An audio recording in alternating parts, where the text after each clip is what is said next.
and welcome back to my channel. So, I don't think I could make it through the Christmas season or any holiday season for that matter without finding a book tag video to do. And yes, I normally film these while I'm sitting at my desk, but I have to take advantage of my tree being up.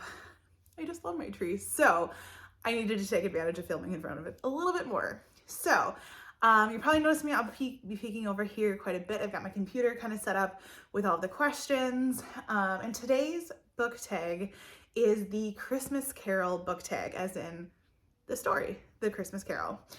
This one was created by Lauren Wade. I'll be linking her channel as well as the video that she did as her original tag video below. But yeah, let's go ahead and get started. So question number 1 is The Ghost of Christmas Past, a book that was a childhood favorite. Now, I am sure my mom probably has a better answer for me on this one, but the first thing that came to mind for me were like the Berenstain Bears books. I remember reading a lot of those. So that was the first thing that I thought of. Like I said, I am sure my mom probably has a better answer. And yes, I probably could have texted her, but I'm not sure how quickly she would have gotten back to me. And I wanted to film this right now. So that is that one for Christmas Past. Number 2, The Ghost of Christmas Present, a recent book that you think will become one of your all-time favorites. I couldn't decide on this one. And so I actually have 2 with me, and these are both books that I have read this year. So you were gonna see these popping up quite a bit as I do some of my yearly wrap-ups here. And actually, you've probably seen them quite a bit already. 2 different genres. The first one, no surprise, The House in the Cerulean Sea by TJ Klune. This one specifically on audio is what made me love it so much. And then my favorite thriller thus far this year, which I'm sure I've already talked plenty about, is The Last Housewife by Ashley Winstead. Both fantastic books. I'm really enjoying recommending them to people. Actually, just got my copy of The Last Housewife, so I cannot wait to loan it out to some of my bookish friends. Those ones that haven't read it already. But those would be 2 books that I can't stop talking about this year. Number 3, Ghost of Christmas Yet to Come, a book coming out next year that you're most excited about. This one would for sure be The Only One Left by Riley Sager. I have gotten every single book under the Riley Sager pen name that he has written, and so I'm really looking forward to another one coming out. I think a new one has come out every summer since I discovered him, so I'm really looking forward to that one coming out. I'm pretty sure it's like July or June. Can't remember specifically. Number 4, Bah Humbug, a book that everyone else loves that you just can't stand. Now, if you have heard me talk about books I can't stand before, you might already be saying to the screen, I know what this one is. But this one, for me, is The Hating Game by Sally Thorne. I know that's some people's like top recommended romance book. I hated it. So, and there's something to be said about the time that you read a book or the things that are going on in your life, and that might have had something to do with it, but to this day, I like, and that is just, what is it,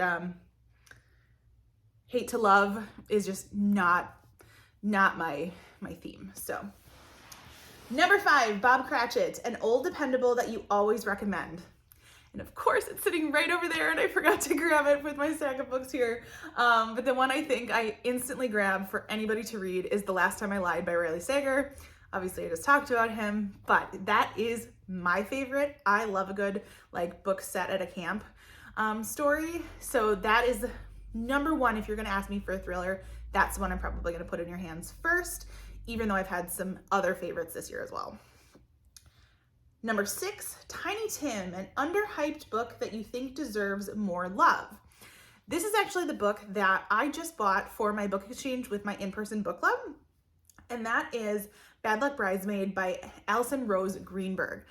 I had an arc of this one this summer, and I loved this book, which surprised many because I technically think it's probably more chick lit than romance, but there's a little bit of romance in there. And so I think that shocked a lot of people because that isn't necessarily like my go-to genre.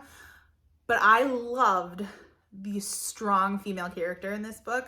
So yeah, I bought it for my book club. So that is one that I think is underhyped. I don't hear a lot of people talking about it, but I think they should.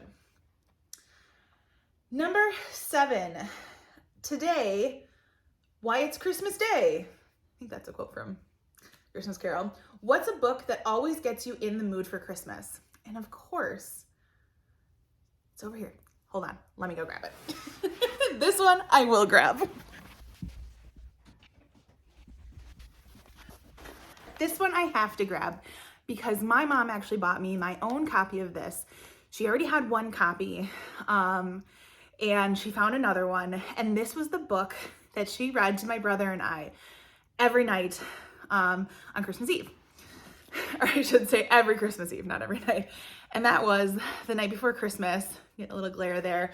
And this version is by Clement C. Moore, and it was illustrated by Tom Patrick. And it was specifically this version. It had a lot of different things. And this one actually, it's a pop-up book, but it pops down and there's like different moving parts. And so she got an extra copy, and now my brother and I each have one for our respective families if we ever choose to have one. But I am just happy that I have a copy for myself. And that is one that I think just always gets me in the Christmas spirit, no matter what. And the last question on here is a Muppet Christmas Carol, your favorite film adaptation of a book. Now this one isn't a holiday book that I'm choosing. And actually I have 2 because it wouldn't be a book to film adaptation if I didn't mention Harry Potter. And gosh, every time this version is so gorgeous, this Mina Lima edition. But yeah, I would have to mention Harry Potter. Although they could have done a little bit better with certain things in those films, but I would probably need a whole season for one book versus just one movie. But the other one that I do quite enjoy the film for, is it a perfect adaptation of the book? No, but I really enjoy the movie. I really enjoy the book. I actually enjoyed the trilogy, and that is Crazy Rich Asians, and this one's by Kevin Kwan. I loved this trilogy. I loved this book. It's so funny, especially if you listen to it on audiobook, and I absolutely love the movie too. So those are all of the questions in this Christmas Carol tag. What are your answers to some of the questions? Do you have anything that would answer a question that I should pick up and read? Please let me know in the comments below. As always, if you enjoyed this video, feel free to like and subscribe, and I will see you next time.